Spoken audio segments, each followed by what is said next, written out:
ദുർഗിലെ sessions കോടതിക്ക് മുൻപിൽ നിന്ന് വിവരങ്ങളുമായി തത്സമയം ചേരുകയാണ് അജീഷ് ജയകുമാർ. അജീഷ്, ഇനി നിയമ പോരാട്ടം തുടരേണ്ടി വരുമല്ലോ. കൂടുതൽ കാര്യങ്ങളിൽ വ്യക്തത വരാനുണ്ടോ ഈ സെഷൻസ് കോടതി കൂടി ഇത് തള്ളുമ്പോൾ? അജീഷ്,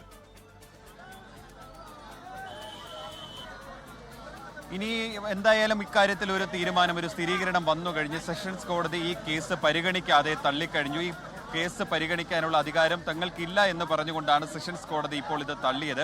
അത് സ്പെഷ്യൽ NIA കോടതി, ബിലാസ്പൂരിലുള്ള സ്പെഷ്യൽ NIA കോടതിയിലേക്ക് പോകണമെന്നാണ് കോടതി ആവശ്യപ്പെട്ടത്. നമ്മളെല്ലാവരും പ്രതീക്ഷിച്ചിരുന്നത് ഇന്ന് സെഷൻസ് കോടതിയിൽ നിന്ന് കന്യാസ്ത്രീകൾക്ക് അനുകൂലമായിട്ടുള്ളൊരു വിധി ഉണ്ടാകും, ജാമ്യം ലഭിക്കുമെന്ന് തന്നെയായിരുന്നു. നമ്മളെപ്പോലെ ഇവർ കന്യാസ്ത്രീകളുടെ അഭിഭാഷകരും സഭയും മറ്റു രാഷ്ട്രീയ പാർട്ടികളെല്ലാം തന്നെ പ്രതീക്ഷിച്ചുകൊണ്ടിരുന്നത്. പക്ഷേ അങ്ങനെയല്ല, നമ്മൾ ആരും പ്രതീക്ഷിക്കാത്തൊരു മറിച്ചൊരു വിധിയാണ് കോടതിയുടെ ഭാഗത്തുനിന്ന് ഉണ്ടായത്. ഒരു കോടതി കേസ് പരിഗണിക്കാൻ തുടങ്ങുമ്പോൾ തന്നെ ബജ്രംഗ് ദളിന്റെ ഒരു അഭിഭാഷകൻ ഇതിനെ എതിർത്തിരുന്നു. കാരണം ഇതിൽ മനുഷ്യക്കടത്ത് എന്നൊരു വകുപ്പ് ചേർത്തിട്ടുള്ളത് കൊണ്ട് തന്നെ സെഷൻസ് കോടതിക്ക് ഇത് പരിഗണിക്കാനുള്ള അധികാരമില്ലെന്ന് പറഞ്ഞു. അങ്ങനെയാണ് ഇത് സ്പെഷ്യൽ NIA കോർട്ടിലേക്ക് മാറ്റണമെന്ന് നിർദ്ദേശിച്ചത്. ഇനി ബിലാസ്പൂരിലാണ് ഇതുള്ളത്. ഇത്തരം ചില കേസുകൾ, അതായത് ഇത്തരത്തിൽ മനുഷ്യക്കടത്ത് ചേർത്തിട്ടുള്ള വകുപ്പുകളുള്ള കേസുകൾ ഇങ്ങനെ സെഷൻസ് കോടതി മറ്റ് സ്പെഷ്യൽ NIA കോർട്ടിലേക്ക് മാറ്റാറുണ്ട് എന്നാണ് നമ്മൾ നിയമവിദഗ്ധരുമായി സംസാരിക്കുമ്പോൾ മനസ്സിലാക്കുന്നത്. അവിടെ ഇരിക്കുന്നതും സെഷൻസ് കോടതിയിലെ അധികാരമുള്ള മുതിർന്ന ജഡ്ജ് തന്നെയായിരിക്കും ആ സ്പെഷ്യൽ NIA കോർട്ടിലും ഇരിക്കുന്നതും.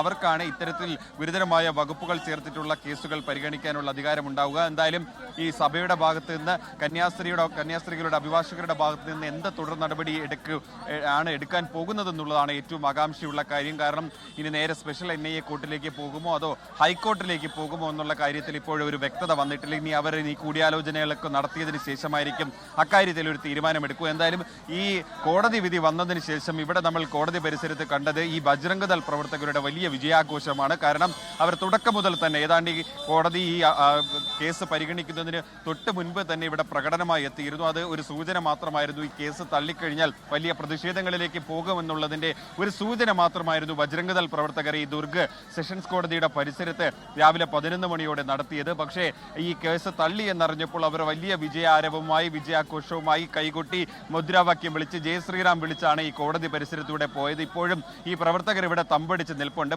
കുറച്ച് പോലീസ് മാത്രം ഇവിടെ വന്നിട്ടുണ്ട്. പക്ഷേ വിരലെണ്ണാവുന്ന പോലീസ് മാത്രമാണ് ഉള്ളത്.